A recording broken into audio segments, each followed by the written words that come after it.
Good afternoon, everyone. My name is Chanel, and welcome to today's webinar.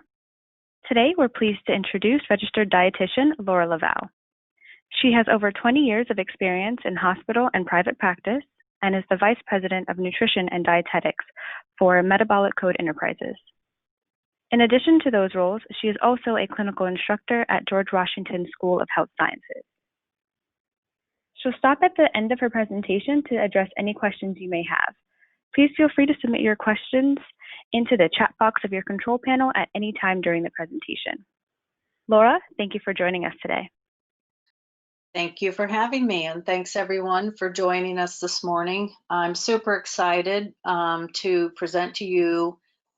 I would say I'm trying to go a little bit level deeper with the how to enhance our immune system with what we do with our diet. And of course, this will mainly be for people that are trying to prevent COVID-19, getting COVID-19, or be able to have such a well-functioning immune system that if they do get subjected to the virus, they have a very mild presentation of it. So with that, let's move forward and get going.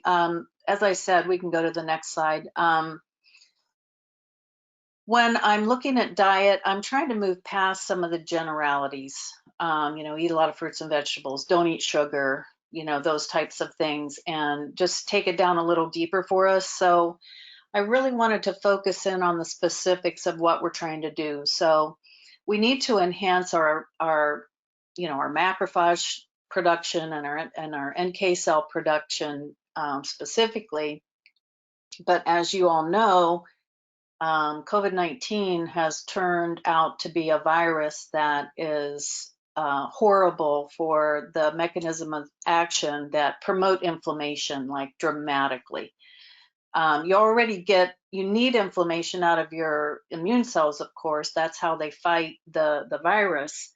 But we get these cytokine storms that are devastating. So, but some people, if they can't even mount a strong natural killer cell type response, they don't have a good immune defense against the virus. So it's finding the balance. And of course, the big thing that we're learning about COVID-19 is the dramatic impact that it has on our endothelium, because it literally binds ACE2. It just wipes it out. So when you don't have ACE2, you get dramatically increased reactive oxygen species, and very, very damaging to our tissues, causing, looking like all of a sudden we induced heart disease, cardiovascular disease, and we're inducing dramatic hypertension and strokes. So, we can look at ways that we can support our body so that we can be more effective in fighting those sources of inflammation. And then we just want to take in nutrients that, are needed for our different immune cells. So it's our general nutritional intake, our several micronutrients in particular that, promote and support a healthy immune system. We want to control inflammation. And we want to look at our balance between our Th1 and Th2 immunity, because if you have a person that's in a disrupted gut health microbiome and they're being driven toward too much Th2 antibody production, we're going to see a subsequent decrease in the Th1. So we want to be aware of addressing this imbalance in our patients that we know are predisposed to this. Now is not the time for them to go off their program, for their gut and immune health. So those are the three main areas we'll be looking at. So I want to try and get through the individual nutrients rather quickly, but I hope I have a little more dialed down information here that you'll find interesting. We know vitamin A is one of the big nutrients for, healthy immune function in our body. And it's so active in the immune system that I don't know if you've ever heard it referred to as the anti-infective vitamin, but you know, it definitely, one of the main functions that vitamin A does is that, and I use RA for the active form retinoic acid, it allows our T cells to migrate out of our, you know, organs where they're made and get to our, you know, into our bloodstream and are migrating to the tissues where they're needed. So, you know, if you don't have good movement of your T cells, they can't get where they need to go, basically. So that's a real basic important function of vitamin A. And it also drives macrophage production. So diet-wise, you know, one of the things that I'll refer to a few times throughout this presentation is how many times different of these nutrients are the best, most absorbable forms of them are actually come from the animal sources.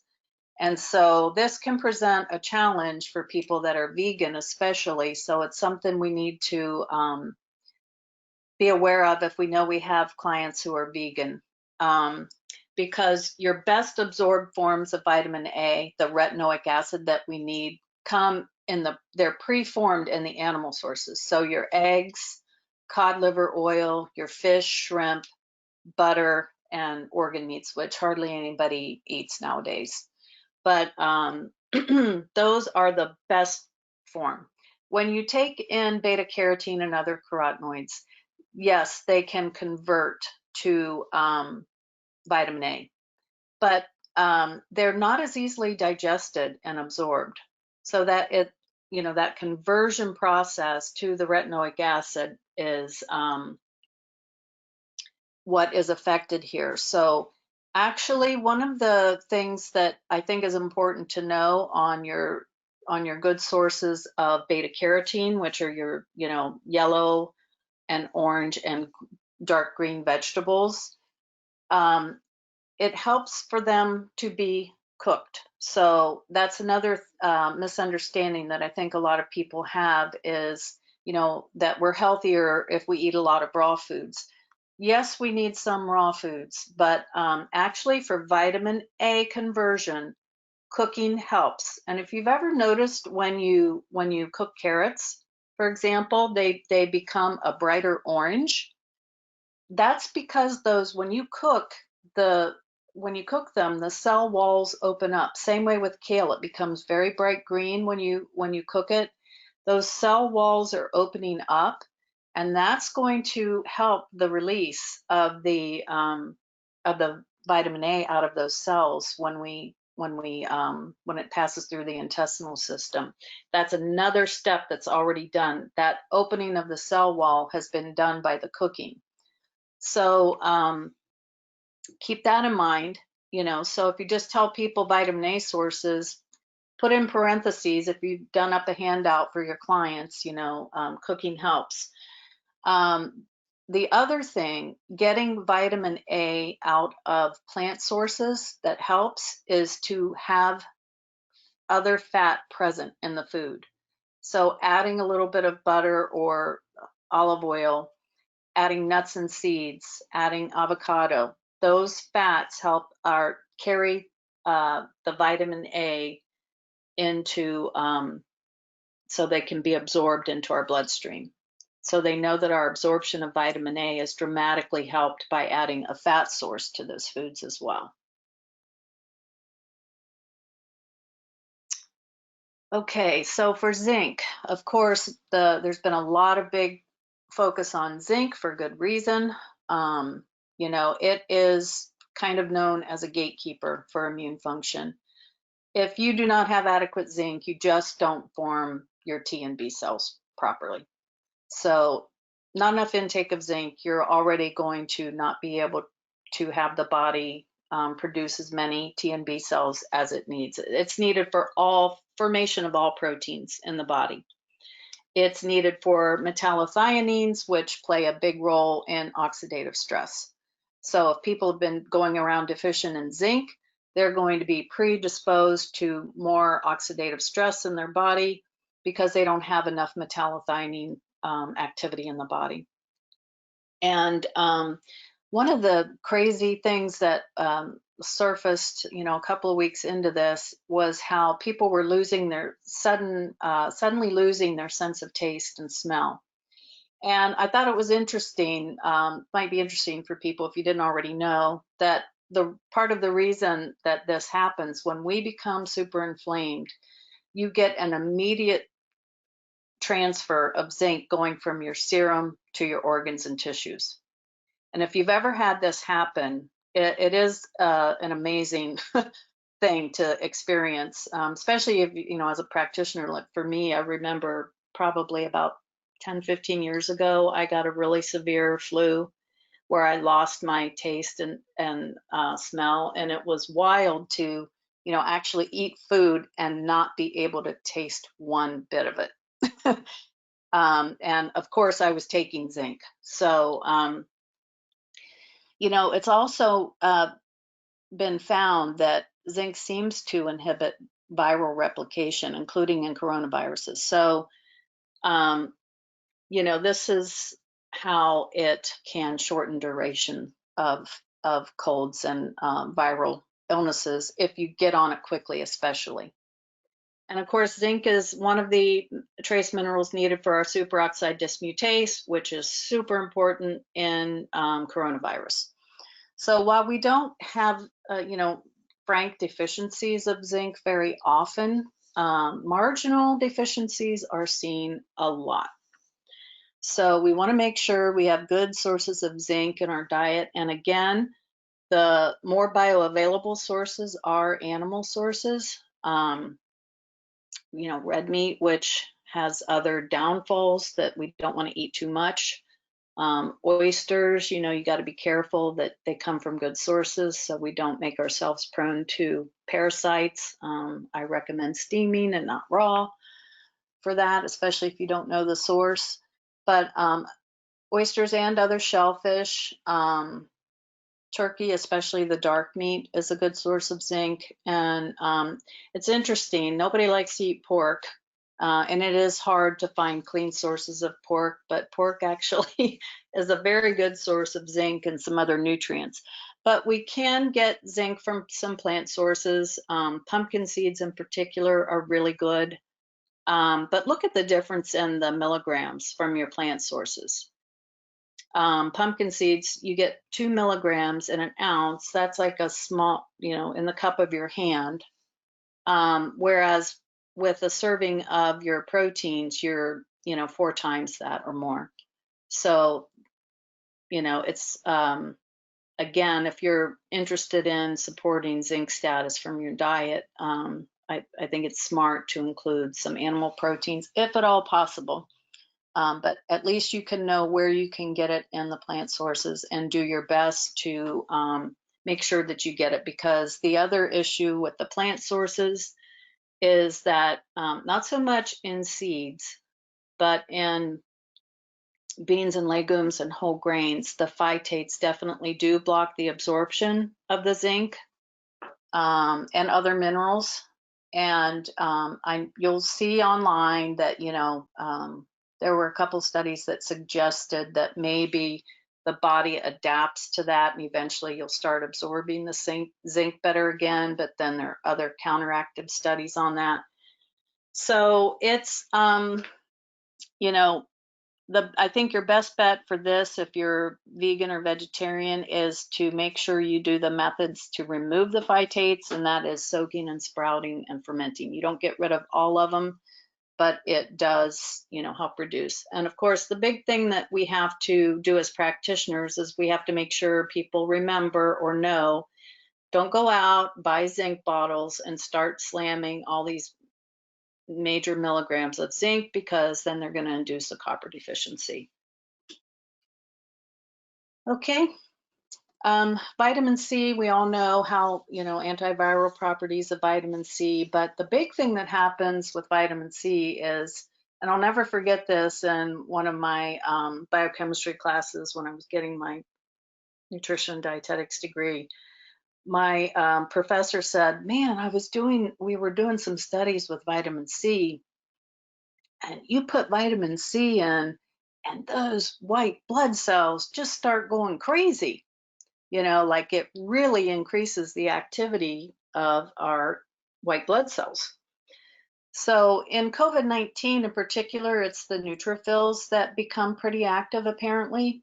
And so when you have adequate vitamin C, your body's going to be able to mount, to be able to make those neutrophils that we need to fight the disease. So we always think of citrus fruits for vitamin C, but there are quite a few vegetables that are very good sources of vitamin C, especially bell peppers. And I like knowing some of the vegetable sources so that, we're not tempted to overeat fruit while it's healthy. We have to watch our blood sugar. So, but just a nice variety of fruits and vegetables, big portions on your vegetables and moderate portions on your fruits. So those are some nice sources for you. And this is just to, continue to support the fact that, your lymphocytes are very much supported by your vitamin C intake. So vitamin D is another new one, and I'm figuring that you all have heard an awful lot about vitamin D and, its role in our immune system. It helps our innate immune cells in particular. It supports the production of antimicrobial proteins. So that's where it just has a dramatic impact on helping our immune system. But one of the things that's nice about vitamin D is that it's kind of an immune modulator as well. So it can downregulate the adaptive immunity. That's the side that we don't want when we're trying to fight a virus. You don't want that to be too overly active. And you can overproduce T cells too, of course. And vitamin C seems to, help modulate that. And fish oil is super, super, super important. Our EPA and DHA noted to be very important for their anti-inflammatory effects. And you guys know dosing and all that, and sources. So I didn't want to go too deeply into those two because I figure you had a lot of other information. But another interesting thing to keep in mind on vitamin D is that it restores glutathione. So that's a big deal. And I put that I love the Linus Pauling Institute for nutrient and micronutrient information, and they have a very good paper on the role of nutrition in health and disease and immunity. So let's skip to the next slide because I want to go back to this one. So with COVID-19, we know that ACE2 enzyme is wiped out. And what that ends up doing is stopping our angiotensin 1-7 production. And it keeps us in angiotensin 2, the bad guy, which drives our endothelial dysfunction. Well, as a byproduct of that, angiotensin 2 really increases superoxide production. And then when you have the virus, your neutrophils are promoting, and they also produce superoxide. So this is where we get into the dramatic excesses of oxidative stress, reactive oxygen species in the body. When you have people that are already inflamed due to being overweight or due to having diabetes or hypertension that they're not managing well, these are the people that the hospitals are seeing more admissions of and that are having a harder time fighting the disease. So, I know we're all trying to reach out to people and let them know, look, if you have not been doing a great job of managing your diabetes or your hypertension, now is the time to get on it if you've been lucky enough to not succumb to the virus. Now, with weight loss, yes, we need people to start to take it seriously because it promotes so much inflammation in the body when we're overweight, all the inflammatory cytokines that come out of those fat cells. However, I would like to caution, now is not the time to necessarily go on a really radical or extreme approach to weight loss, because it is not uncommon to see people, I've seen this happen, many times over the years when people start to lose weight, they actually get sick because of, I suppose, the release of toxins from the fat cells.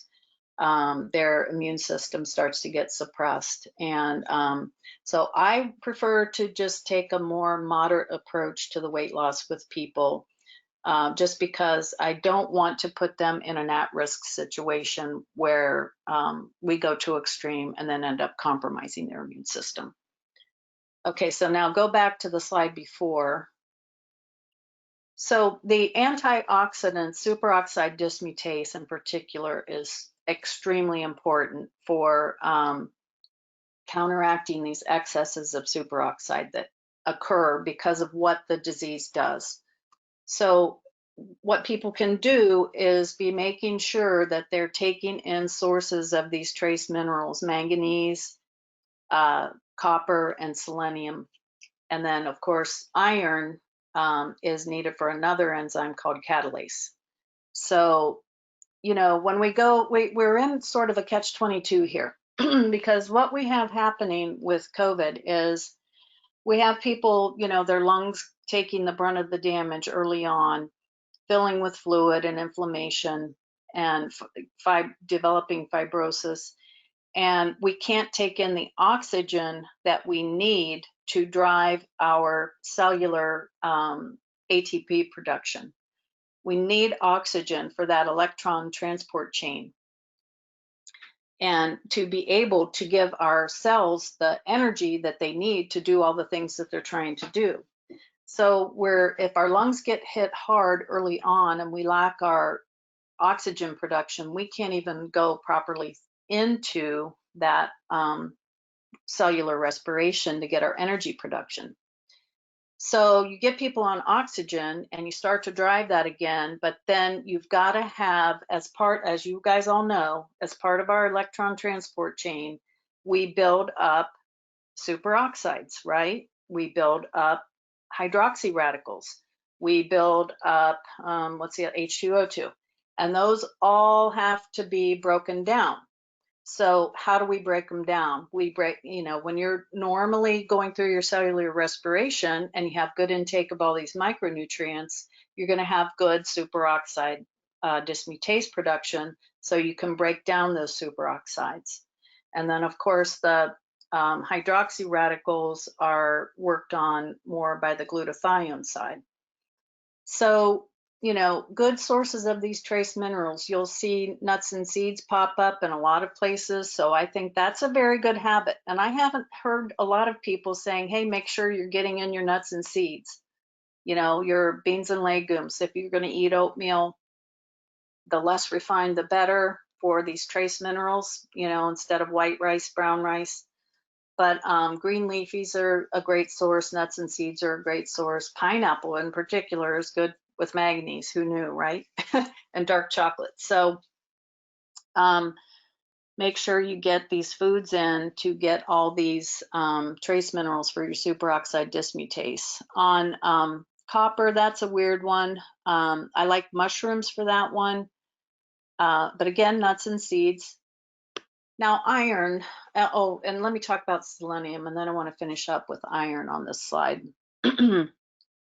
Glutathione peroxidase is a selenoprotein. And we need that glutathione peroxidase to break down hydrogen peroxide into oxygen and water. So selenium is a super important one for that. And of course, we all know Brazil nuts. You can eat 2 Brazil nuts and get all you need in just those 2 nuts. But you can get it also in shiitake mushrooms. Now, iron, it's a balance, right? We need it for the catalase enzymes because it does the in-between step between superoxide and the hydroxy radical. So you need it for that breaking down those reactive oxygen species that form during our cellular respiration. But, you know, we don't, in everyday life, we don't want excesses of iron because, you know, it increases too much. It makes us too oxidized and can promote oxidative stress in the body. So we got to keep the balance there. But, you know, people don't want to be anemic going into this disease because you're already having oxygen delivery issues. Okay, next slide. So one of our main goals is to do everything we can with our diet to control inflammation. And the number one thing that promotes internal inflammation in people on a day in and day out basis is post-meal elevations of insulin and glucose. So we need carb managed diets. We need to look at a person's gut health and whether they have food allergy or sensitivity going on. And we need to do everything that we can to help people, you know, do better with being able to lose weight and manage their weight.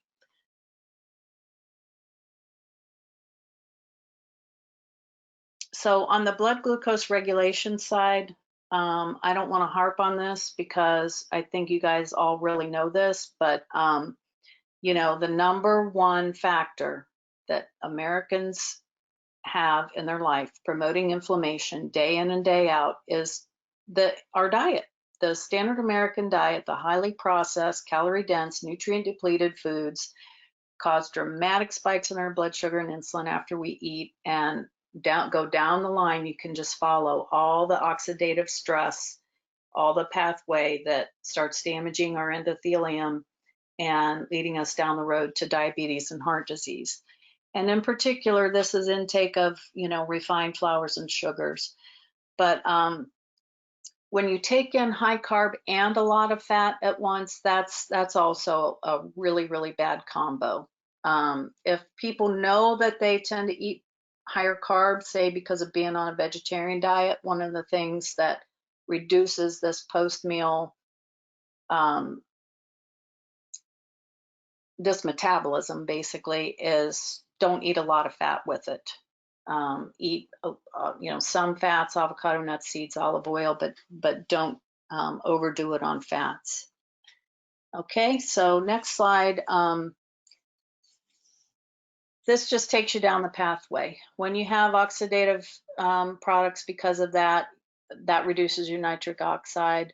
Your blood vessels start to constrict. And you get increased adhesion molecules, so you get sticky blood.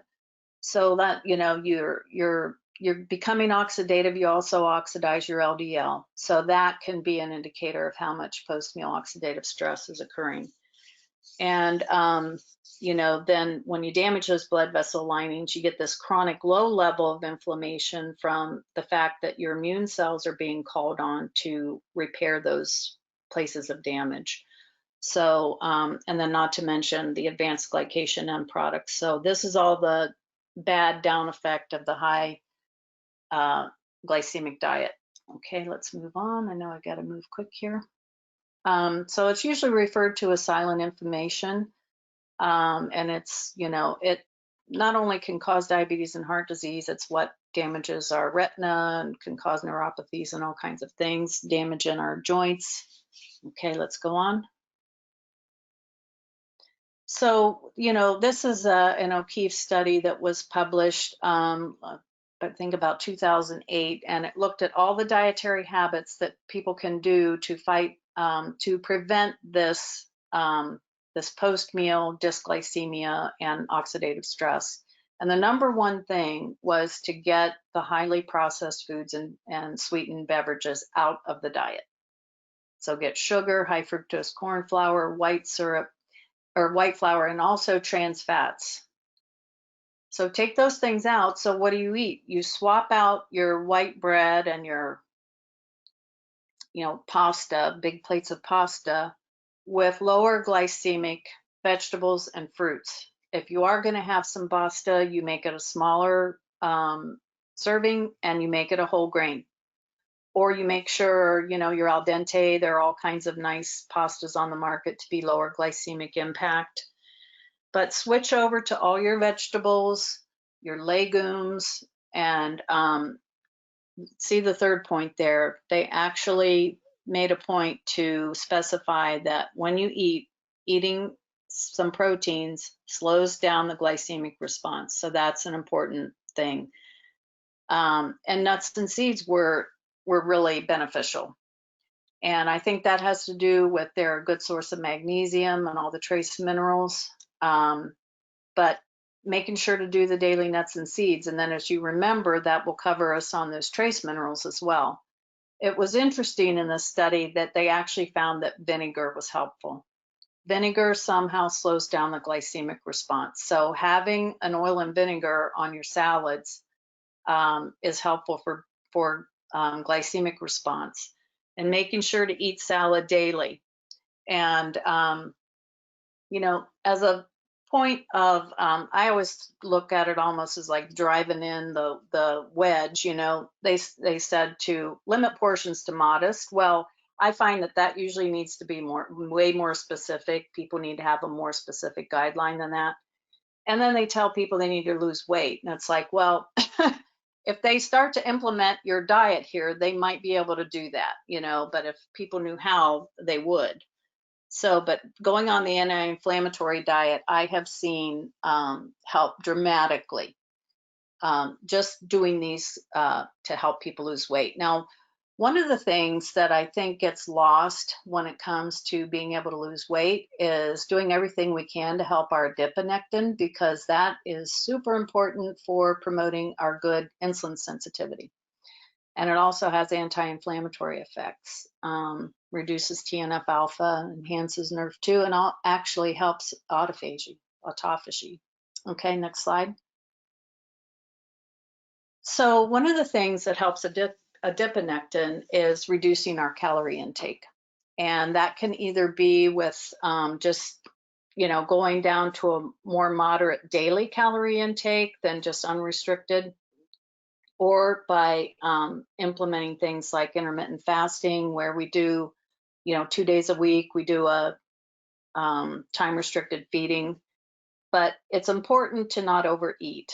And I know a lot of people are staying home and cooking, and maybe, it's kind of like their main pastime. And we really have to warn people against, cook and serve some delicious foods, but think of being like a fancy chef and doing smaller portions, so that we're definitely not gaining weight during this time. Of course, the only activity a lot of us have is to be able to go outside, get in the park, go for walks and exercise. That's great, because exercise really helps adiponectin production. And not only does calorie restriction help adiponectin, it helps T cell. So I jumped ahead a little bit, but the exercise to enhance adiponectin actually has to be a little, it's not mild, light exercise. We want to be moderate. We want to get out, and when we walk, we want to walk as briskly as we can. This study found doing brisk walking alternated with some light jogging really dramatically increased adiponectin, especially initially. That levels off a little after a while. Diet-wise, I was surprised. Low on diet, you don't want any extremes for adiponectin. When you do very low calorie restriction, adiponectin production goes down. And it's the same with macronutrient breakdowns. When we eat whatever, let's say we're eating an 1800 calorie, you don't want an extreme of macronutrients, extremely high carb, very, very low fat, or vice versa. High fat is horrible for adiponectin production. So there were all kinds of diets that didn't do much for adiponectin. The most effective was low glycemic load and high fiber. And when you reduce the intake of the starches and sugars, like advised in the anti-inflammatory diet study, the adiponectin production increased 18%. And when you boost up those higher fiber foods like beans and legumes, it nudges it up a little more. What was really surprising in these studies is how much fiber supplementation enhances adiponectin production. Look at that increase, 60 to 115%. A good intake of non-starchy vegetables really helps adiponectin, and omega-3 fats do as well. Okay, next slide. So, this is what you want to emphasize: vegetables, vegetables, vegetables, healthy proteins, olive oil, avocado, so don't keep fats out. We need those fats for that vitamin A. The one caution I'll give, if we go to the previous slide just real quick, the high glycemic foods, a lot of people have gotten completely white bread out of their diet. They're trying not to eat candy. They've stopped soft drinks. But I do want to caution, if you look on the left there with the whole grain bread and the potatoes and rice and pasta and everything, even though these are healthier versions of the carbohydrates, people really have to monitor their individual response to the carbs, because that's the big thing that we find. And that's what we do with our metabolic code diet, is we help people dial in a carb amount that works for them. And when we say that works for them, we mean that keeps their blood sugar and insulin well controlled. And sometimes people have good fasting insulin, but they still seem to be inflamed. And what you need to look at is the 2-hour postprandials, and 1 and 2 hour even, just to make sure you find out your tolerance point on those carbs, because those foods on the left there are healthier, yes, but they're still carb loaded, and they can spike blood sugar too high depending on all the other factors influencing your tolerance of carbs. Okay, let's move on. Magnesium, super important for adiponectin. Magnesium isn't often known as a nutrient that's important for the immune system, but it drives so many enzymes that, it's just an all-around important nutrient for our immune system, yes, but especially for blood sugar regulation, and thereby being anti-inflammatory.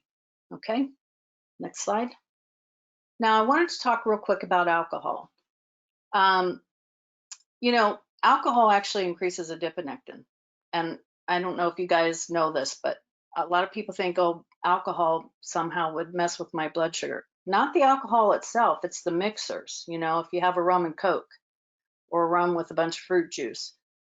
But the big effect of alcohol when it comes to, our immune system is just all the nutrient depletions. And, apparently, alcohol had been selling, like stores were empty, right?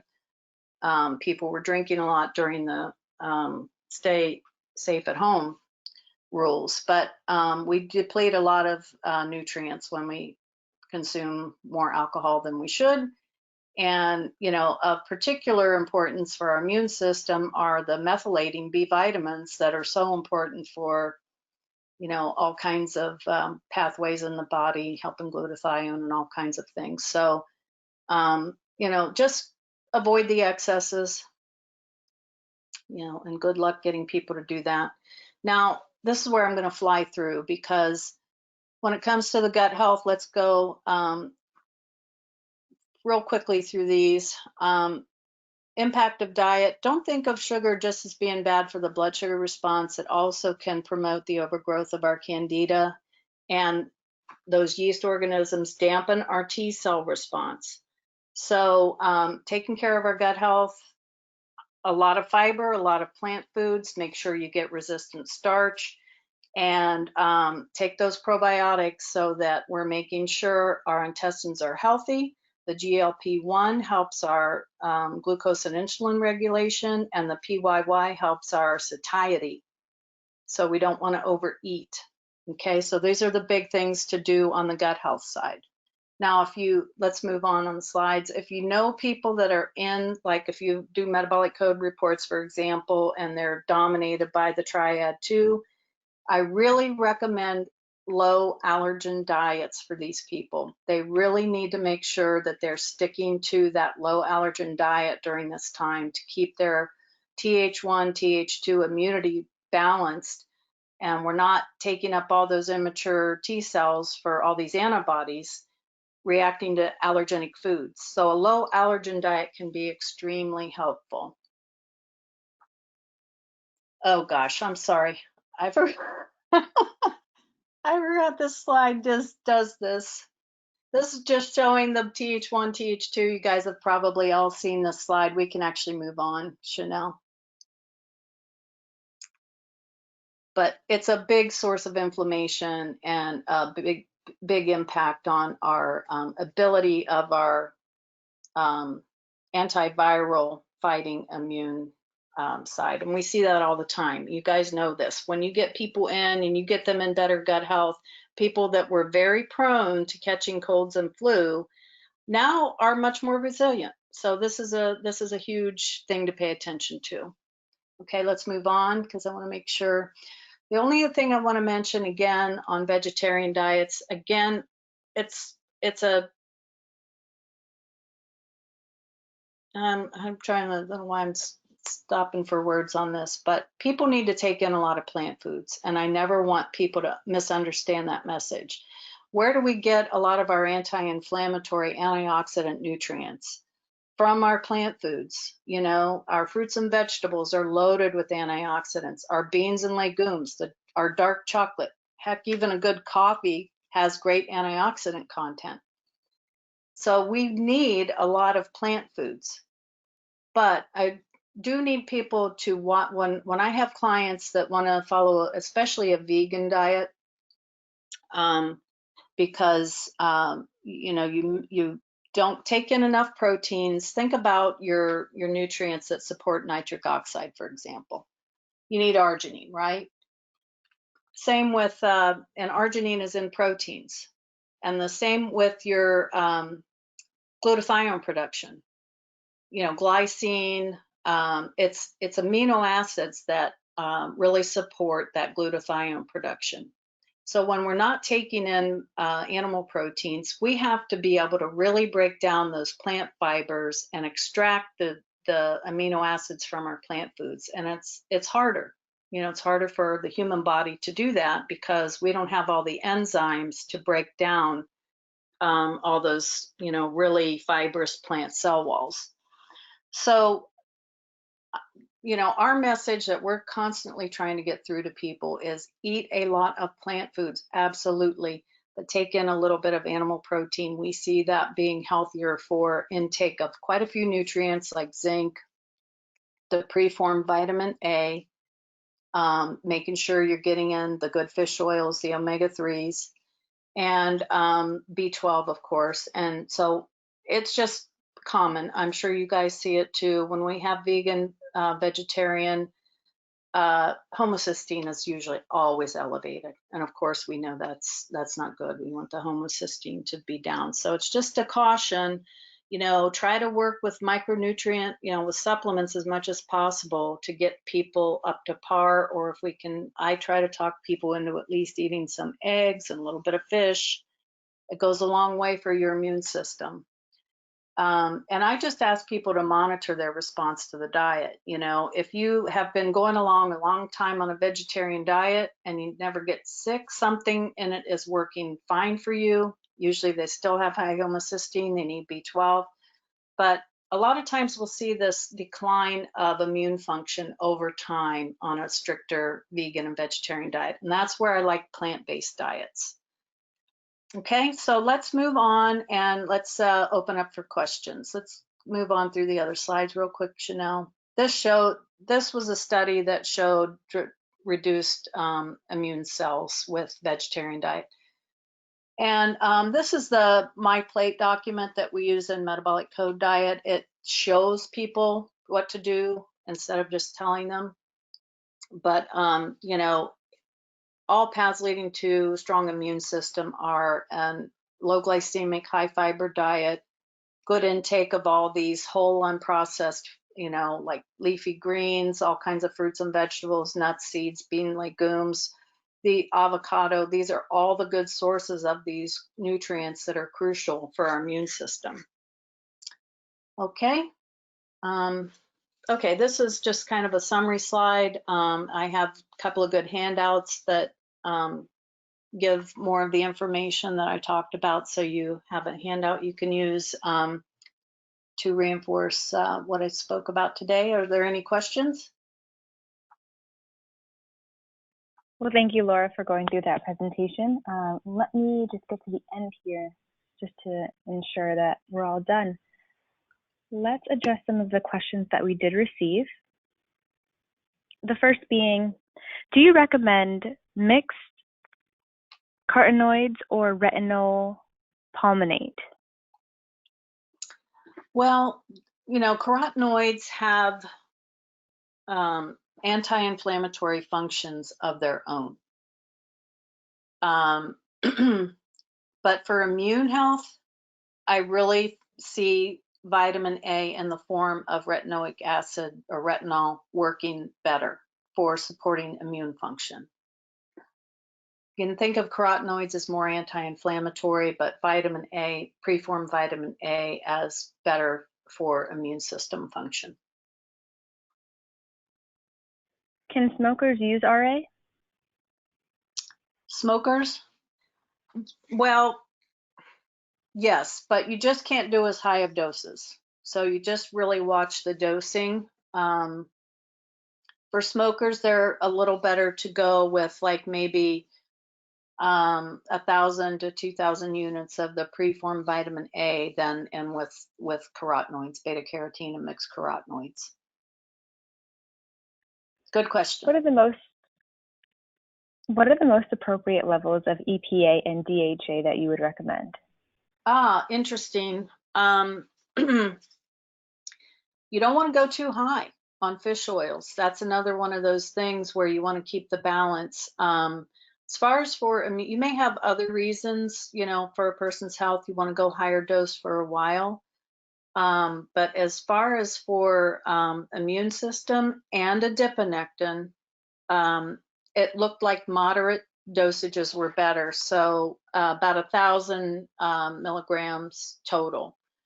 And your typical breakdown between the, you know, the DHA and EPA. What dosage would you recommend for vitamin D and fish oil? So a gram, you know, for the fish oil, so it would, you know, be something like your, you know, your 690 and or 650, 280, somewhere in there. Breakdown between your EPA and DHA. And on vitamin D, you know, if I don't have a level to go off of to help me, you know, I would tend to go fairly aggressive dosing on vitamin D. I mean, you know, 5,000, 10,000 units a day. I mean, that's not super high. If you have, if you can take a vitamin D level, and of course, if they're low, I really like the prescription high dose just to get people up quickly. And remember, glutathione and vitamin D work hand in hand, and sometimes when you can't get vitamin D levels up, it's because people don't have enough glutathione. And vitamin A, all the fat soluble vitamins enhance absorption of each other. So sometimes if you have people that aren't responding to a vitamin D dose, like say they've been on vitamin D for forever and it's not coming up, work with their glutathione and get them on an ADEK product. Give them all the fat solubles, and that will start to help that vitamin D come up. And, you know, one other thing I forgot to mention on the nitric oxide component, super, super important in COVID because of the shutdown of that ACE2. So you want to make sure to take in, and I put it on the handout, but and I'll adjust my slide in here to put it on the slide, but beets and leafy greens, other sources of, all vegetables help us build up our nitric oxide. So it's super important for a COVID response too, is to make sure that your nitric oxide status is good. Okay, Thank you. another question? Yes, going back to vitamin D, do you advocate taking vitamin D with K2? Yes, I do. Especially like if you're eating a lot of green leafies, you really don't need it. But especially for people that just are not, they're good vegetable eaters, I would recommend it. Yeah. Any updates on finding testing that tests for the neutralizing AB that Dr. Sweden was talking about last week? And this may be referring to some of the links that Dr. Sweden put in the chat. So be sure to reference those for all of you who are attending. I know one links to the europepmc.org site, so be sure to check those out. The next one links to the www.nature.com site. Actually, next, Chanel. Yeah, go ahead. Yeah, hi everybody. This is Sahar.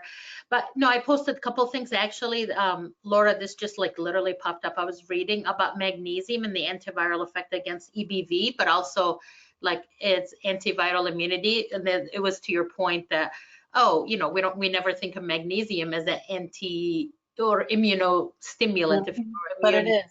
But it is now, like, yeah, that was really surprising when I was just reading and scouring. Just so you guys know too, for the testing, because we know we have a lot of questions on it. We really don't know much more about like the neutralizing antibody versus that. This is the dilemma of the vaccine now, as you guys know, that is at least that are being produced and tested.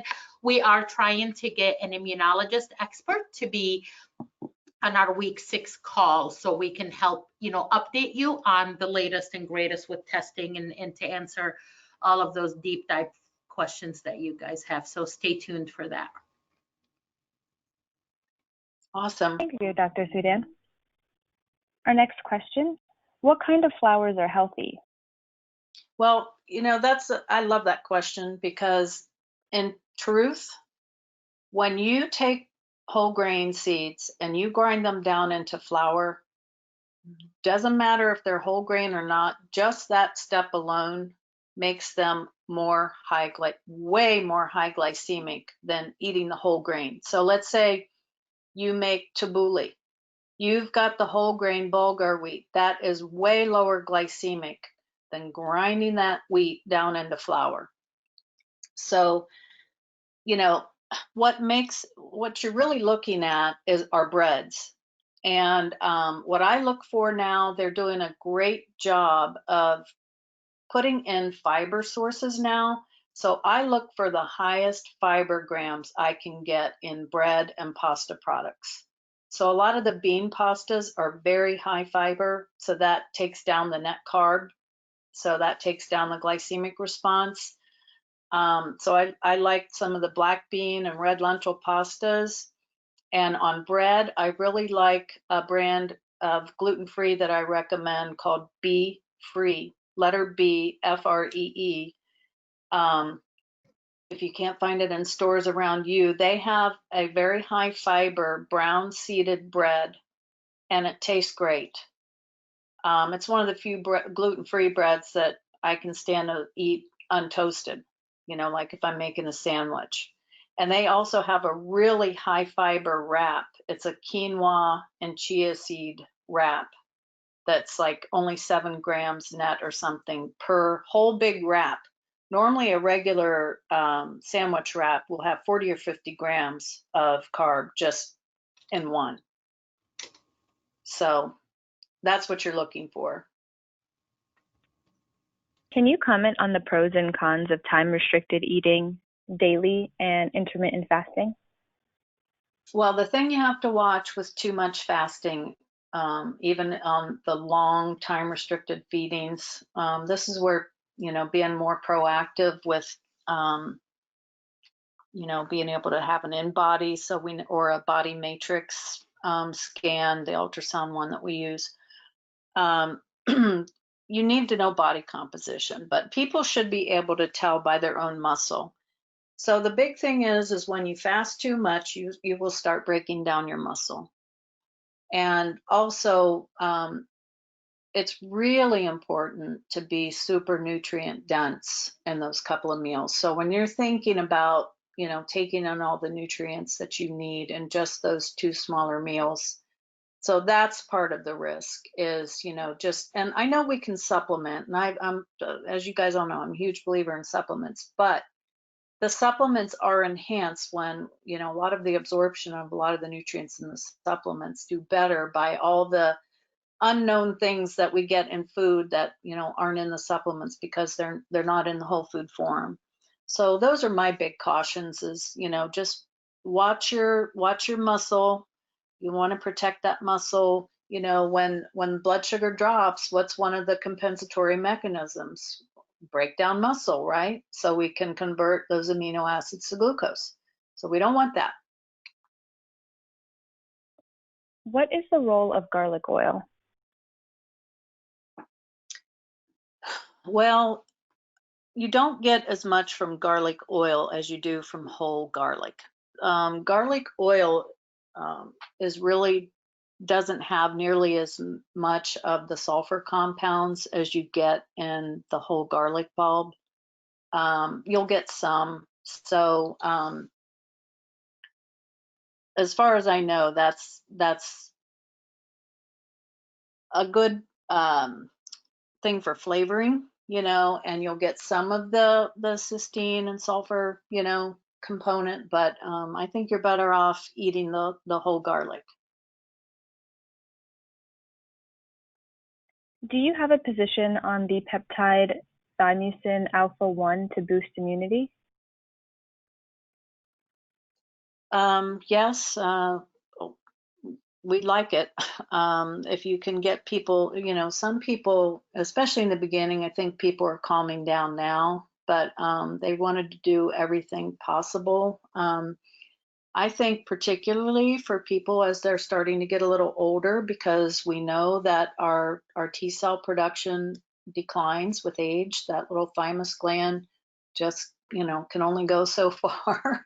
And, especially for people that are in that, what I refer to as triad too, but gut health centric, autoimmune centric type issues in their life, that's where it can be especially valuable. And is it possible to take oral B complex and vitamin C together?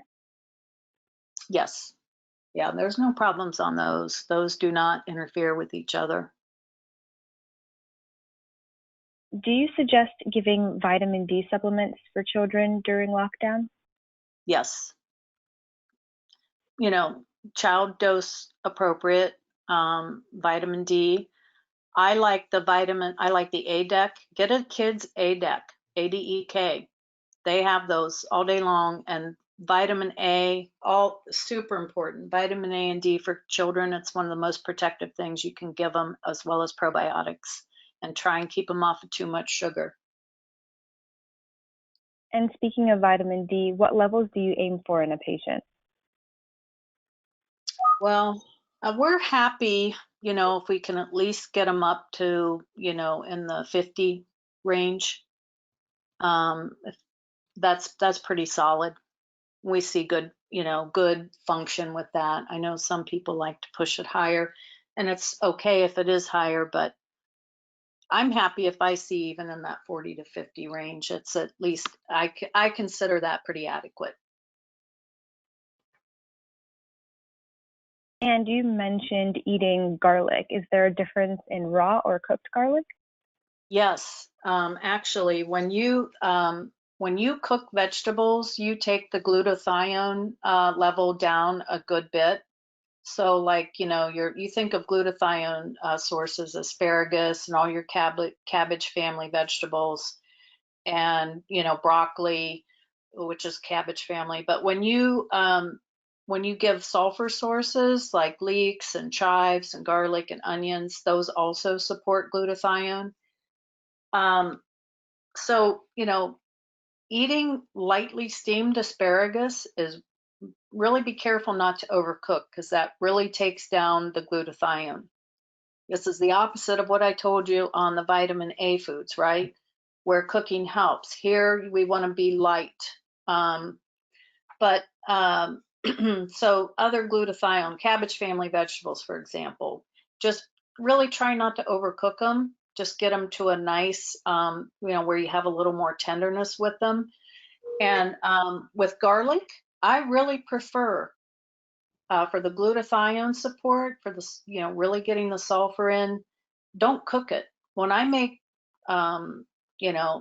bolognese sauce, for example, I put my garlic in after everything, all the ingredients are together. My onions are cooked. If I have ground meat in it, it's cooked. And my sauce is in. Then I add the garlic raw, uncooked, because it definitely preserves the glutathione. Thank you. I will be able to take just one more question. Since you're on the topic of glutathione, could you expand on the role again of glutathione in COVID-19 disease cases? Yes. You need glutathione to break down hydroxy radicals. So when you go through cellular respiration, you start with, the first reactive oxygen species formed is superoxide. And then you move over to hydroxy radicals and H2O2. And so I spoke wrong. Glutathione is used to take H2O2 down to water and oxygen. So it finishes that cellular, it's the final area for reactive oxygen species to form when in our normal process of cellular respiration. So you need glutathione for that. The other big thing, a lot of people really underestimate the immune suppressive effects of pesticides. That is one of the main negative effects of pesticides. So when you're taking in adequate, great amounts of glutathione and able to make glutathione, that's one of our best defenses to help us get pesticides and heavy metals out of our body that disrupt our immune system.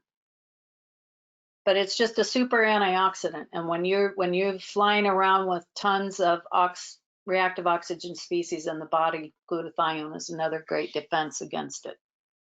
Excellent. Well, we are out of time for today's webinar, but I did want to thank you again, Laura LaValle, for being with us today. And thank you again to Dr. Sweetan for hopping in there and answering a couple of our questions. Hey, thank you, Laura. Thank you, everybody. Have a great, safe week.